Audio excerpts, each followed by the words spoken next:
This is the best side of Romania, a parade of bright colors and official hopes of prosperity. Waving his people on, Romanian President Nicolae Ceausescu, now in his 20th year of iron rule. Ceausescu walks a political tightrope between East and West, and he straddles an economic seesaw between industrial modernization and economic chaos. The shaker in these balancing acts could be American businessmen. Despite myriad trade problems, the U.S. Department of Commerce argues that American importers and exporters have found and are finding the Romanian market to be a profitable one. It's a rare opportunity for American business to trade with a communist nation, with the blessings of the U.S. government.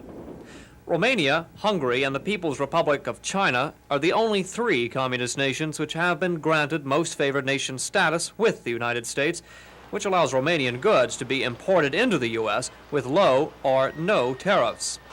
In 1984, some 300 American businesses imported some $896 million worth of goods, mostly petroleum products, steel, aluminum, and leather goods. And that same year, the U.S. exported $246 million worth of goods to Romania, mostly soybeans, cattle hides, coal, and chemicals. Romania wants more high technology and looks to American business. One of the prime examples of American and Romanian business cooperation is this facility in Bucharest, which is a peripheral computer production plant. The plant is a joint venture between the ROMControlData company of Minneapolis and Computer Industries of Romania. Their product is derived in part from some new techniques they have developed from American management. We did use, and we're using, American management systems. We have used American managers here at the beginning of the joint venture. We are trying, again, as a joint venture, we are trying to use the best of both partners' experience, not only in management, but in manufacturing, in technology, in organization, in everything. ROMControlData is a joint venture led by a 9-member board of directors, 4 Romanians, 4 Americans, and the plant manager. They meet twice a year to set budgets, policies, and procedures. Total revenue last year of $11 million yielded about $770,000 in profits. The contract partnership is to supply Eastern Europe with computer systems, and that contract will last until about 1994. ROMControlData is a successful dual example of how American business can integrate investments into a communist nation. Productivity has risen steadily here in the joint venture's past 10 years. And the Romanians have even adopted the almost unheard of American practice of incentives for workers. But secondly, ROMControlData is an example of how Romanians want to do business. Quoting the International Trade Administration of the U.S. Department of Commerce, Romanians, quote, typically demand that Western firms selling products to Romania take payment in Romanian goods. Such arrangements include barter, product buyback, co-production, joint ventures, and third-country cooperation.